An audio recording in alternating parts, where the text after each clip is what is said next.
presse et les réseaux sociaux continuent de nous rapporter des cas de banques qui se font épingler par les autorités de surveillance pour des violations dans la lutte contre le blanchiment d'argent. En Europe, cela va du scandale de la Danske Bank en 2018 au coup de gueule de la Banque Centrale Européenne, qui a déploré récemment que les moyens de lutte contre les délits financiers sont inadéquats. En Suisse, les répercussions ont été de la liquidation de la BSI à la grosse bordée de la FINMA contre la banque Julius Baer en février 2020. Il faut bien se rendre à l'évidence. Il y a un problème qui ne se résout pas malgré tous les efforts des directions bancaires. Malgré toute la bonne volonté, les banques continuent d'avoir des manquements à répétition. Et il est douteux que ça va se résoudre très prochainement. Et comme les régulateurs n'arrivent pas à endiguer le mal, ils s'énervent. Les conseils d'administration veulent des résultats. C'est normal. Il y a une course aux armements et les blanchisseurs du crime et du terrorisme. Et l'armement des banques ne suit pas. C'est ça qui explique la spirale vicieuse de l'enforcement par la FINMA et de la répression contre les banques.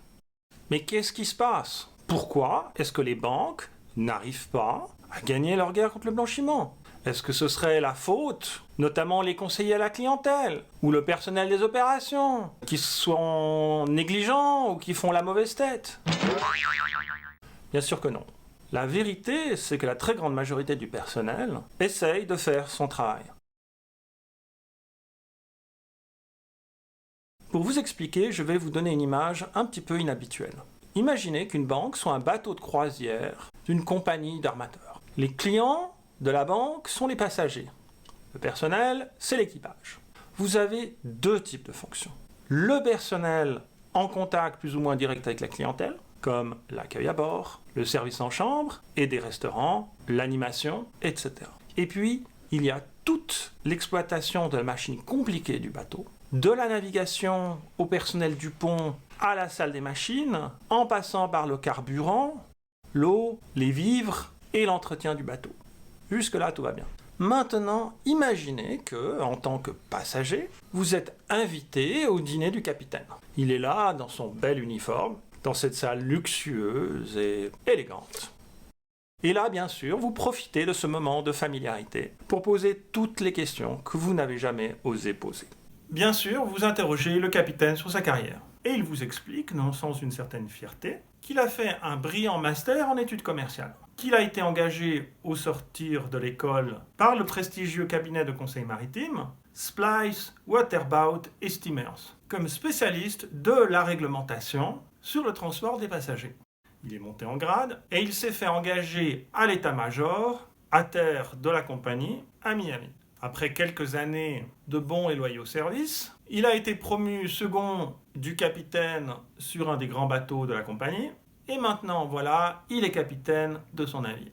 Et puis là, vous avez un petit moment de doute. Vous lui demandez, mais est-ce que vous avez une expérience de la mer? Je suppose que vous savez faire un nœud, que vous connaissez les machines, et bien sûr, vous savez tenir la barre du bateau pour les manœuvres. Et là, il vous répond d'un ton tout à fait assuré, « Ah, mais non, je suis la personne qui donne les ordres. On a des exécutants. L'art du leadership, c'est de s'entourer d'experts et de gens capables et de les faire travailler. Dans notre compagnie, on privilégie les soft skills, le contact avec la clientèle. Mon rôle, c'est avant tout d'être avec vous ce soir. » Le capitaine a de la classe, c'est incontestable. Mais vous êtes quand même un petit peu ébranlé dans vos certitudes sur les métiers de la mer et peut-être pas très rassuré. Mais bon, la compagnie doit savoir ce qu'elle fait. La croisière se termine sans incident, vous rentrez chez vous et vous reprenez le cours de votre vie. Sauf que quelques jours plus tard, vous êtes à nouveau sur le même bateau de la même compagnie. Et là, patatras, le bateau a fini sur les rochers. Et surtout, vous êtes sans nouvelles du capitaine. Apparemment, il a déjà quitté le navire. Évidemment, ça va faire toute une histoire dans les médias. Les autorités de supervision ne vont pas apprécier et elles vont probablement punir la compagnie. Et là, vous vous dites que peut-être votre premier réflexe avait été le bon. Ah, mais ça explique tout. Si le capitaine avait été un marin expérimenté, il ne se serait peut-être pas engagé à la légère dans cet endroit dangereux qui était connu depuis l'Antiquité Selon Homère, c'était là qu'Ulysse avait fait naufrage il y a presque 3000 ans. Est-ce que ce manque de pratique pourrait être la clé qui explique à la fois l'accident et ensuite la façon dont le capitaine n'a pas su gérer la crise? Le contact avec la clientèle dans les salons, c'était un plus. Et comme disent les Italiens, quand la mer est calme, n'importe qui est un bon marin. Maintenant, la mer est fâchée et la seule chose qu'elle respecte, c'est les hard skills. Tout le reste est en train de passer par-dessus l'eau.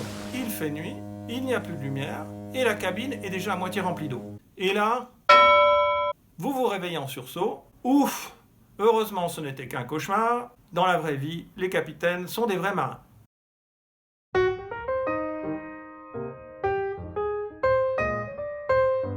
La banque de gestion de fortune, c'est un peu la même chose. Vous avez toutes les activités en contact avec la clientèle, de l'accueil à la réception, au gestionnaire de fortune, ainsi que les divers spécialistes chargés de parler aux clients. De l'autre côté, vous avez tout le reste de la banque, les opérations. Cela comporte notamment la gestion du fichier central des clients, les dépôts et les retraits, l'exécution et le règlement des ordres d'achat-vente, l'administration des avoirs en dépôt et la production des rapports. Évidemment, plus on monte dans la hiérarchie d'une banque, plus les compétences légales, réglementaires et comptables sont importantes. Malgré tout, il faut rappeler que dans certains cas, on a affaire à des comportements malveillants de la part d'une minorité de clients qui savent ce qu'ils font et qui font parfois preuve d'une grande habileté. Donc si les membres de la direction d'une banque n'ont pas au départ les connaissances opérationnelles nécessaires, ils ne pourront pas appliquer correctement la réglementation anti-blanchiment. Ils vont bien sûr être aveugles aux vrais risques de la vraie vie.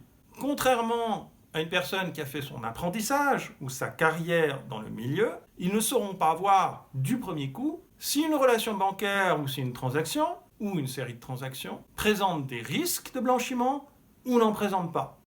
Ils vont perdre leur temps à barricader la porte et à s'occuper de détails pendant que les fenêtres sont grandes ouvertes.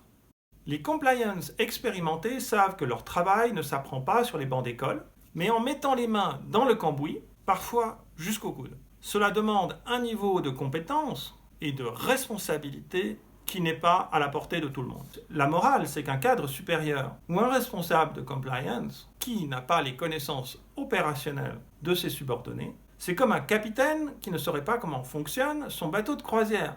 Un responsable qui ne connaît pas les subtilités du trafic des paiements internationaux va échouer.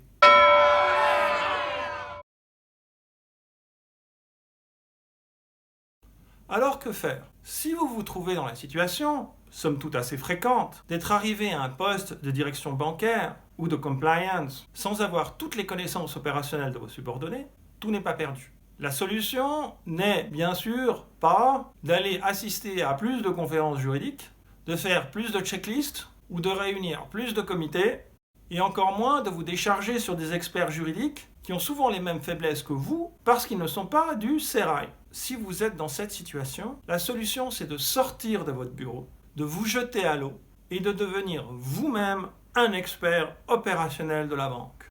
Oui, on a besoin d'avocats et d'experts de la réglementation. C'est indispensable pour la lutte contre le blanchiment. Mais ça reste au niveau théorique.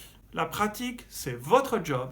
Votre défi à vous, c'est d'anticiper toutes les façons dont on peut exploiter les failles opérationnelles de votre banque et de trouver des remèdes. Et pour cela, il faut cartographier et connaître à fond les processus d'onboarding, de paiement, de livraison de titres et tous les moindres recoins de la banque qui pourraient être exploités par des personnes mal intentionnées. Sans ça, la lutte anti-blanchiment, ça ne servira pas à grand-chose. Mais évidemment, l'idéal serait de ne pas se retrouver tout seul à chercher dans la nuit. L'idéal, ce serait d'avoir des consultants qui sont aussi des praticiens. Et je peux vous aider par des formations ou du coaching dans vos projets de compliance ou opérationnels. Qu'est-ce que vous en pensez? Est-ce que vous avez eu une réflexion sur cet aspect opérationnel de la lutte anti-blanchiment? N'hésitez pas à commenter cette vidéo ou à la partager. Je vous remercie.